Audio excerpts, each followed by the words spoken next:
आपको देखने में सब कुछ सही लगता है, लेकिन आज मनुष्य का शत्रु मनुष्य ही है। एक मनुष्य दूसरे मनुष्य को देखकर प्रसन्न नहीं है, खुश नहीं है, परंतु जलिस रखता है, मन में हीन भावना रखता है, मुंह से अच्छी अच्छी बातें करता है परंतु मन में बुराई रखता है। मन में कुछ और ही होता है, जुबा पर कुछ और ही होता है। ये आज के मनुष्य है। इसलिए हमें सबसे अधिक डर मनुष्य का है। आप सोचेंगे आपको कि मनुष्य से कैसे डर है, तो मैं आपको बताऊं। निकलो आप 12 बजे रात के बाद, रास्ते में मिलेंगे आपको, आपको लूटेंगे, आपको नुकसान पहुंचा सकते हैं, तकलीफ पहुंचा सकते हैं। उन्हें उनकी जरूरत पूरी करनी होती है। आप रात के 12 बजे नहीं निकल सकते, नहीं जा सकते। कई सड़कें सूनी होती है तो वहां लोग दिन में भी जाना पसंद नहीं करते। उन्हें डर होता है कि लोग हमें लूट लेंगे। तो सबसे अधिक डर हमें मनुष्य का ही है। एक मनुष्य ही दूसरे मनुष्य का शत्रु है आज। मौके की ताक में लोग रहते हैं और मौका मिलते ही अपने काम को, मकसद को पूरा करते हैं और अपनी जरूरत को पूरा करने के लिए दूसरों को लूटते हैं, हानि पहुंचाते हैं, तकलीफ पहुंचाने से भी नहीं डरते। हम देखते हैं जितने संगीन अपराध होते हैं सब मनुष्य के द्वारा होते हैं। इस मनुष्य ने वो कर दिया, उसने वो किया, उसने वो किया। सब इंसानों के द्वारा ही होते हैं और उनके शिकार भी इंसान ही होते हैं। इसलिए हमें सबसे अधिक सावधान रहना है ऐसे मनुष्य से, जो खुद तो परमेश्वर के भय में नहीं चलते, क्योंकि संसार उनमें भरा हुआ है, संसार की अभिलाषाएं उनमें भरी हुई है और वो अपने मकसद को पूरा करने के लिए कुछ भी कर सकते हैं। तो इसलिए हम डरते हैं ऐसी जगहों में जाने में, और रात में हम जाने में डरते हैं, क्योंकि हमें पता है कि कोई हमें रास्ते में रोक कर लूट लेगा। तो हमें मनुष्य से डर है। और जिन मनुष्य के अंदर संसार है उनसे डरो, उनसे अधिक मेल मिलाव ना रखो, क्योंकि उनके अंदर संसार है और वो संसार की अभिलाषाओं को पूरी करने के लिए कुछ भी कर सकते हैं, कुछ भी। लेकिन जो संसार में रहते हुए भी संसार के नहीं है, वो प्रभु के हैं और वो अधिक समय प्रभु के साथ बिताते हैं, इसलिए उन्हें प्रभु दिखता है। अगर आप भी प्रभु के हैं तो आप में भी प्रभु दिखेगा। और ये कब होगा? जब आप अपना समय प्रभु को देंगे। इसलिए प्रतिदिन अपना समय परमेश्वर के साथ बिताएं, प्रतिदिन परमेश्वर की शब्द वाचा में रहे, क्योंकि वही आपको इस बुरे संसार में बचाता है, अपनी सुरक्षा देता है। इसलिए हमें अवश्य है कि हम अपने परमेश्वर के साथ समय बिताएं। और इसलिए आज का दिन संडे है और ये दिन प्रभु ने नियुक्त किया है कि ये विश्राम का दिन होगा और आराधना का दिन होगा, ताकि हम अपने परमेश्वर की आराधना कर सके। और इसलिए हम सब यहाँ पर एक हुए हैं ताकि हम परमेश्वर को महिमा दे सके, उसके नाम को ऊंचा उठा सके अपने जीवन से, उस महान परमेश्वर को महिमा दे सके जिसने हमें बनाया है, जिसने आपको और मुझे बनाया है। वो चाहता है कि हम उसके संपर्क में रहें। ये बात अलग है कि उसने हमें स्वतंत्र रख छोड़ा है। आपकी इच्छा है तो आराधना करे, आपकी इच्छा नहीं है तो ना करे। वो आप पर किसी तरह का दबाव नहीं डालता, किसी तरह का प्रेशर वो आप पर नहीं डालता। आपको उसने स्वतंत्र रखा है और वो कहता है कि चुन ले जो तुझे चुनना है। ये होती है महानता। ये सच में महानता है। वो प्रभु का प्रभु, सारी सृष्टि का मालिक, अपनी बनाई हुई रचना से कहता है कि चुन ले जो तुझे चुनना है। वो प्रेशराइज नहीं कर रहा कि नहीं तुम मुझे चुन। नो, उसने स्वतंत्रता दी है। जो तुझे चुनना है चुन ले, लेकिन दोनों के अंजाम को जान ले। जिसे तू जीवन समझकर जी रहा है वो असल में मृत्यु है। वो असल में मृत्यु है। और जिसे तू मृत्यु और दुख समझ के भाग रहा है, असल में वही जीवन है। वही जीवन है और उसी में जीवन है। जहां पर तू थोड़ी सी तकलीफ और त्याग से डरता है, वही असल में जीवन है। और जहां तू मनु की इच्छाओं को पूरा करता है, वहां पर मृत्यु है, शारीरिक मृत्यु भी और आत्मिक मृत्यु भी। लेकिन जहां प्रभु है, जहां त्याग है, वहां पर जीवन है। बुराइयों को त्याग कर आप जीवन को पा रहे हैं। कुछ मन की अभिलाषाओं को ना पूरा करके आप जीवन को पा रहे हो, अनंत जीवन को पा रहे हो, क्योंकि ये मार्ग आपको अनंत जीवन की तरफ लेके जा रहा है। और ये प्रभु का है, बड़कपन है ये प्रभु का, कि प्रभु आपको स्वतंत्र रख रहा है, कि तू स्वतंत्र है, जो तू चाहता है वो तू चुन ले। चाहे जीवन चुन, चाहे मृत्यु चुन, दोनों तेरे हाथ में है, दोनों तेरे वश में है। पर तू दोनों के अंजाम जान कि अंत में तुझे क्या मिलेगा। अगर तू सब बातों में महारत हासिल कर भी ले और अंत में अपने प्राण को गवा दे, अपनी आत्मा को नाश कर दे, तो तुझे कैसा लाभ। तूने संसार का वैभव तो पाया, सब कुछ पाया, पर तूने अपने प्राण को खो दिया, तो तुझे कैसा लाभ। तुझे कोई लाभ नहीं। और ये संसार तो एक सपने की तरह है, क्या पता कब किसका टूट जाए। जब हम सपने देखते हैं तो हमें सब कुछ हकीकत लगता है, ऐसा लगता है कि सब कुछ हकीकत चल रहा है, सब कुछ सही हो रहा है। लेकिन जब हम नींद से जागते हैं तो पता चलता है कि ये तो सपना था। अरे ये तो सपना था। मैंने भी कल रात अजीब अजीब सपने देखे, अजीब सपने देखे, और मुझे सब कुछ हकीकत लग रहा था। और जब मैं आज सवेरे उठा तो मैंने देखा कि ये तो सब सपना था, सब सपने में हो रहा था। लेकिन जब मैं जागा तो तब मुझे समझ में आया कि वो सपना था। लेकिन जब मैं सपने में था तो मुझे हकीकत लग रहा था। तो ये जीवन भी सपने की तरह है, कब आप जाग जाओ कोई भरोसा नहीं। और जब आप जागोगे ना इस जीवन से, तो जो आपके साथ होगा, जो रियल में आप फेस करोगे और जो आप देखोगे, वो आपको सपने की तरह लगेगा। क्योंकि अब तक आप जीवन में हो, अब तक आप जीवन में हो। लेकिन जैसे जैसे ये जीवन रूपी सपना टूट गया, तो आप एक दूसरी दुनिया में चले जाओगे, और वो दुनिया आपको सपने की तरह लगेगी, और आपको लगेगा कि ये सपना है, मैं कोई सपने में हूँ, मैं सपना देख रहा हूँ।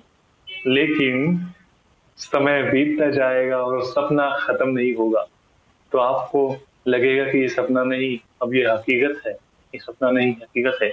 आपको सपने की तरह लगेगा, क्योंकि जैसे आप सपने में फील करते हैं वैसा ही उस समय फील करोगे। लेकिन जीवन से आप छूट जाओगे और वो चीज आपको सपने की तरह लगेगी। कुछ समय आपको उस पर विश्वास करने में संदेह होगा, आपको ऐसा लगेगा कि मैं कोई सपना देख रहा हूँ, सपना चल रहा है। आप इस संदेह में रहोगे, लेकिन वो वास्तविकता होगी, वो सच्चाई होगी, और जो तुम चीज देखोगे वो आपको हैरत अंगेज करने वाली होगी। क्योंकि अब तक आपने ऐसी चीजें और ऐसा स्थान और ऐसे लोग नहीं देखे जो आप इस जीवन के बाद देखेंगे, और वो आपको सपने की तरह लगेगा। आपको सपने की तरह लगेगा, लेकिन वो हकीकत होगा, और आपको पता चलेगा कि ये हकीकत है। तो आपके पास पछताने के सिवा और कुछ नहीं होगा, क्योंकि फिर आप वापस शरीर में आके जीवन में नहीं आ सकते, जीवन को नहीं पा सकते, वापस आप जीवन को नहीं पा सकते। फिर आपने जो खो दिया वो खो दिया, और जिस दशा में आप होंगे वही आपकी एक्चुअल दशा होगी। कहने का मतलब, अगर आप पाप की अवस्था में मारे गए तो आप पापी ही रहोगे हमेशा के लिए। लेकिन आप धर्मी की अवस्था में मारे गए तो आप हमेशा धर्मी ही रहोगे, और जो धर्मी जन का स्थान है आप वहां पर रहोगे। और जो धर्मी जन का स्थान है वो बेहद सुखद है, बेहद सुखद है। मैं उसको शब्दों में नहीं बता सकता, क्योंकि स्वर्ग का वर्णन के लिए मेरे पास शब्द नहीं है।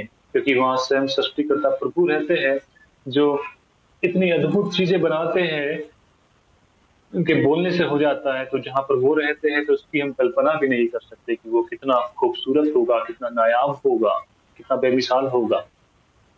और धर्मी लोग वहां पर जाएंगे, और वहां पर हमेशा का सुख है, हमेशा का आनंद है, उससे हम अनंत जीवन कहते हैं।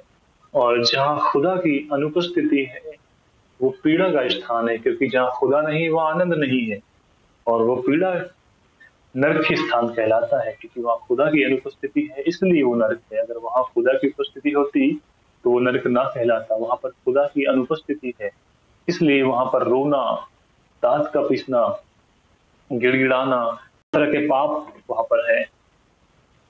जो पाप मनुष्य इस संसार में करता है वही पाप वो नरक में करता है। बार बार उसी पाप को दोहराता है, उन्हीं गलतियों को दोहराता है। ये एक नरकी जीवन है और इससे बाहर निकलना असंभव है।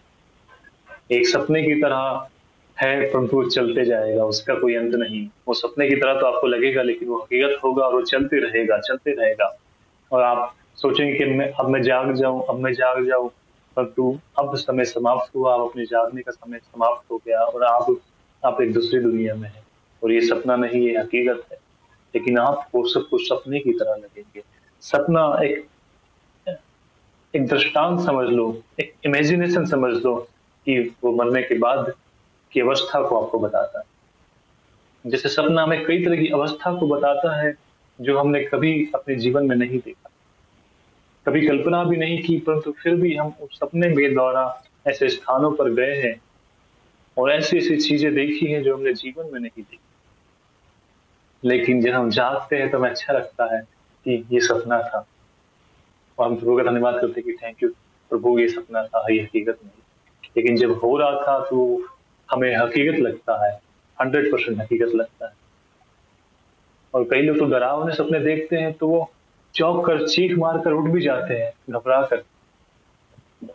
किसी को मरने का सपना दिखता है कि उसे मार दिया गया और जैसे उसे मारा जाता है तो वो चीख कर, चौंक कर उठ जाता है और फिर घबरा जाता है और आजू बाजू देखता है और उसे फिर अपना बेड दिखाई देता है तो उसको लगता है कि नहीं, मैं जीवित हूँ, मैं बच गया और ये सपना था। परंतु लग तो हकीकत रहा था। ऐसे ही सेम अवस्था मरने की बात होती है। आपको सपने की तरह लगेगा लेकिन वो हकीकत होगी। इसलिए समय भी आपके हाथ में है, बाहर निकल जाओ उस सपने से और झूठे जीवन से बाहर निकल जाओ। वो परमेश्वर की आराधना करो। आज का दिन परमेश्वर ने आराधना के लिए बनाया है और आपको इसलिए बनाया है कि आप उसकी आराधना करो। अगर आप नहीं करते हैं तो आप गलत हो। उसने आपको इसलिए बनाया आराधना करने के लिए, परमेश्वर की महिमा करने के लिए। वो चाहता तो पत्थरों से भी अपनी महिमा करवा लेता, क्योंकि उसके पास जीवन है। वो पत्थर से कहता तो पत्थर भी उसका इनकार नहीं करते। लेकिन एक मनुष्य है जो उसका इनकार करता है। एक मनुष्य है जिसको उसने अपनी अपनी समानता में बनाया, वही उसका इनकार करता है, वही उसका अनादर करता है। बाकी सारी सृष्टि उसकी महिमा करती है। परंतु एक मनुष्य जिसको उसने सर्वश्रेष्ठ बनाया, उत्तम ठहराया, सब वस्तु में उत्तम ठहराया, वही उसका इनकार करता है और वही आज उससे दूर है। सब उसके नजदीक है परंतु वही आज उससे दूर है। क्यों? सिर्फ एक ही कारण है इसके पीछे, स्वतंत्रता। कि उसने आपको स्वतंत्र रख छोड़ा। अगर वो आपको गुलाम की तरह बनाता तो आप दिन भर उसकी महिमा करते। आपको मालूम है ना, गुलाम, झूठे लोग, चापलूसी करने वाले लोग दिन भर अपने मालिक की चापलूसी करते हैं। दिन भर उनका मुंह नहीं थकता झूठी तारीफ करने और चीज करने में। वो चापलूसी करते हैं। प्रभु नहीं चाहता कि आप ऐसा जीवन जियो, चापलूसी का जीवन। तो सच्चाई वाला जीवन आपको देना चाहता है कि आप एक सच्चा जीवन जिए, सत्य के साथ बने रहे, क्योंकि प्रभु सच्चा है इसलिए इसे सच्चाई भाती है। वो धर्म से न्याय करता है, वो न्याय से प्रीति रखने वाला प्रभु है। वो चाहता तो आपको गुलाम बनाता और दिन भर आप उसकी आराधना करते, दिन भर आप उसकी महिमा करते और आपका मुंह नहीं थकता। उसने आपको स्वतंत्र बनाया है ना, इसलिए आप अपनी इच्छा पूरी करते हो, परमेश्वर की नहीं।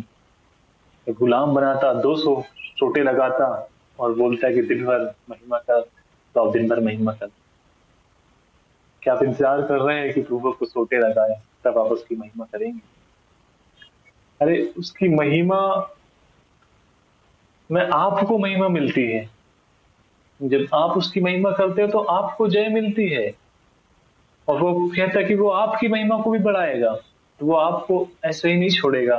जब आप उसकी महिमा करोगे तो वो आपकी महिमा बढ़ाएगा, लोगों के बीच में आपका आदर बढ़ाएगा। हो सके कुछ समय जब आप बढ़ रहे हो प्रभु में, आपके लिए रुकावटें हो, तकलीफें हो, समस्याएं हो, ये एक समय होगा परीक्षा का। अगर इससे बाहर आप निकलते तो वो आपको ऊंचे पे ले जाएगा, आपको महिमा के स्थान पे ले जाएगा, आपको प्रतिफल देगा, वो आपकी महिमा बढ़ाएगा, वो आपको आदर दिलाएगा। लोग आपसे मिलना चाहेंगे, लोग आपको फोन करेंगे, लोग आपको अपने घर बुलाएंगे, आपका आदर सम्मान करेंगे।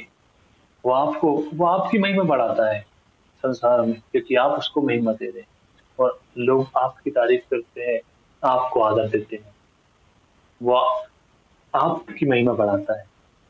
और जब आप उसकी आराधना करते हो तो आप बीमारियों से छूट जाते हो, श्रापों से छूट जाते हो, शैतान के कामों से, उसके जाल से छूट जाते हो, संसार के भोग विलास से छूट जाते हो। आपका स्तर ऊंचा हो जाता है, आप ऊपर हो जाते हैं। तो आपको महिमा मिली ना, क्योंकि आप पाप से बच गए, आप शैतान से बच गए, आप संसार के बुरे काम से बच गए, आप महिमा को पाने लगे हो, आप ऊपर जा रहे हो, आप महिमा को पा रहे हो, आपके स्वभाव बदल गए, आप क्रोध नहीं करते, आपके अंदर प्रेम आने लगा, आप क्षमा करने लगे। तो ये महिमा के साइन है, ये महिमा के साइन है, ये साधारण मनुष्य के साइन नहीं है, ये कॉमन इंसान मन के चिन्ह, के चिन्ह नहीं है, ये परमेश्वर के चिन्ह है, ये महिमा वाले चिन्ह है। और जिनमें ये चिन्ह होते हैं वो सच में महिमा पाता है, मनुष्य से भी। और प्रभु कहता है कि स्वर्ग में स्वर्गदूतों से भी। जो जय पाएगा उसका आदर स्वर्गदूत भी करेंगे, उसकी पहुनाई करेंगे स्वर्गदूत, सेवा टहल करेंगे। किनकी? जो इस संसार में जय पाएगा। इसलिए संसार में ये सब चीजें हैं कि आप जय पाओ, जय पाओ, जय पाना ही है, वचन कहे यहोवा। अरे वचन यहोवा ने कह दिया कि आपको जय पाना है, तो आपको जय पाना है। लेकिन जय पाने के लिए उसके पास आना पड़ेगा। इसलिए प्रकाशित वाक्य कहता है कि जो जय पाए, जो जय पाएगा, मैं उसे जीवन के जल के स्रोते में से पीने दूंगा, मैं उसे जीवन के वृक्ष में से खाने दूंगा। मतलब आपको भी जय पाना है, क्योंकि खुदावन ने जय पाया है इस संसार में। वो निर्बल किया गया, लेकिन उसने फिर भी जय पाया, और इसलिए वो आज सिंहासन पे है। इसलिए आपको भी जय पाना है। इसलिए कि आप जय पाओ, इसलिए कुछ चीजें हैं जो आपको तकलीफ देती है, आपको सहना पड़ता है, आपकी निंदा होती है, आपकी बुराई होती है, आपको लोग तुच्छ जानते हैं, आपका निरादर करते हैं, आपको कुछ नहीं समझते हैं। कई बार परमेश्वर भी आपकी प्रार्थना का उत्तर नहीं देता। तो आपकी प्रार्थना को तो सुनता है, परंतु एक समय होता है वो उत्तर नहीं देता है, ताकि आप निरादर को फेस करो, आप समस्याओं को फेस करो, आप बीमारियों को फेस करो। लोग आपसे कहे कि कहाँ है तेरा परमेश्वर, तू तो खूब प्रभु प्रभु करती है, तू तो खूब प्रभु प्रभु करता है, खूब दुआ करता है, खूब बाइबल पढ़ता है, कहाँ है तेरा परमेश्वर? देख, तू ही तो चंगा नहीं हो पा रहा है, तो तू कैसे लोगों को चंगा करेगा? तो किसके लिए, कैसे तेरी दुआ से लोग ठीक हो पाएंगे? तो खुद तो ठीक नहीं हो रहा है, तो कैसे लोगों को ठीक करेगा? तेरा प्रभु कैसे लोगों को ठीक करेगा जब वो तुझे ही ठीक नहीं करता? तो वो कैसे दूसरों को ठीक करेगा? कैसे तेरी दुआ से लोग चंगे होंगे? ये समय होता है आपके निरादर का, और इसमें परमेश्वर चुप होता है, और वो आपको नोटिस करता है, और वो देखता है कि आप कुड़कुड़ा रहे हो या फिर भी परमेश्वर के नाम को महिमा दे रहे हो, फिर भी कह रहे कि प्रभु तू मुझे चंगा कर या ना कर, तो फिर भी मेरा प्रभु है। You are the my God. प्रभु आपके स्वभाव को देखता है कि उस समय आपको क्या होता है, आपको तकलीफ होती है, या आपके मुंह से परमेश्वर के लिए निंदा के शब्द निकलते हैं, बुराई के शब्द निकलते हैं, या फिर भी आप परमेश्वर की महिमा करते हैं। परमेश्वर देखता है, परखता है आपके प्रेम को, आपके धीरज को, आपके विश्वास को, कि आप कितना उस पर विश्वास करते हैं। ये सच में जब आप समझोगे तो आपको ये लगेगा कि ये मेरी उन्नति के लिए, और इसमें मैं स्थिर ठहर कर और उन्नति को देखूंगा, मेरा स्तर बदल जाएगा, मेरे दुआओं का स्तर बदल जाएगा, मेरा आत्मिक जीवन ऊंचाई पर चले जाएगा, मैं और प्रभु के नजदीक हो जाऊंगा। और ये सच में प्रभु के और नजदीक आने का समय होता है। लेकिन हम मनुष्य और संसार की बातों को सुनकर इतने दुखी हो जाते हैं कि हमारा ध्यान परमेश्वर से हट जाता है, और परिस्थितियों में ही लगता है, बीमारियों में ही लगता है, समस्याओं में ही लगे रहता है, और हमें लगता है कि क्या प्रभु नहीं है, हमारी प्रार्थना का उत्तर नहीं आ रहा, हमें चंगाई नहीं मिल रही, हमारा कर्ज नहीं उतर रहा, हमारी परिस्थिति नहीं बदल रही, शत्रु हम पर ताक लगाए हुए हैं, सब तरफ से हम हार को देख रहे हैं, नौकरी नहीं है, घर चलाने के लिए पैसे नहीं है, क्या करेंगे हम, कैसे चलेगा, कैसे होगा। हमारे विरोधी हमें ताना कसते हैं। इतनी सारी चीजें जब होने लगती है तो हमारा विश्वास डगमगा जाता है, और फिर लोग हमें हमारे पास ऑफर लेकर आते हैं कि यहाँ चल, यहाँ तो ठीक हो जाएगा, वहां चल, वहां तो ठीक हो जाएगा, ये कर, तेरा सब अच्छा हो जाएगा, वो कर। क्योंकि अब हमारा विश्वास कमजोर हो गया है, तो शैतान अपने हाथ पैर मारता है, ऑफर लेकर आता है। कैसे ऑफर? लाभ के, लाभ के, क्योंकि अब आपको घटी हो रही ना, लाभ के, यहाँ चलते को ये मिल जाएगा, इतने पैसे मिल जाएंगे, वहां वैसा मिल जाएगा, झूठ बोल, इतनी अच्छी जॉब मिल जाएगी, झूठ बोलकर कमाना होगा। तो ऐसे ऑफर वो आपको देगा, और परमेश्वर देखेगा कि आप क्या चुन रहे हो, जीवन को या मृत्यु को। थोड़े समय तो ये झूठ का जीवन तुम्हें आनंद दे सकता है, सुख दे सकता है, लेकिन जब वास्तविकता तक पहुंचोगे ना, तो अपने आप पर शर्माने लगेगी कि हम कैसा जीवन जी रहे हैं और हम कहाँ है। और जब देखोगे अपने आप को कुछ समय बाद, तो आप इतने निचले स्थान पर चले जाओगे और आपको लगेगा कि अब मैं कभी बाहर नहीं आ सकता, अब कभी मैं वापस नहीं आ सकता, क्योंकि मैंने अपने जमीर को बेच दिया, मैंने अपने आप को बेच दिया, और अब मेरे लिए कोई क्षमा नहीं, और अब मेरे लिए कोई स्थान नहीं। लेकिन फिर भी प्रभु आपसे प्रेम करता है, उस दशा से भी प्रभु आपको निकालने की सामर्थ्य रखता है। अगर आप फिर भी उस दशा में, उस पाप की अवस्था में पश्चाताप करें और फिर से अपने यहोवा परमेश्वर को पुकारे, तो वो तुम्हारे लिए दौड़ा चले आता है। पिता आज भी तुम्हारे लिए दौड़ा चला आता है, वो आज भी तुम्हारे लिए दौड़ कर आएगा, वो आज भी तुम्हें गले से लगाएगा, वो आज भी तुमसे इतना ही प्रेम करता है जितना कल करता था जब तुम उसकी आज्ञाओं को मानते।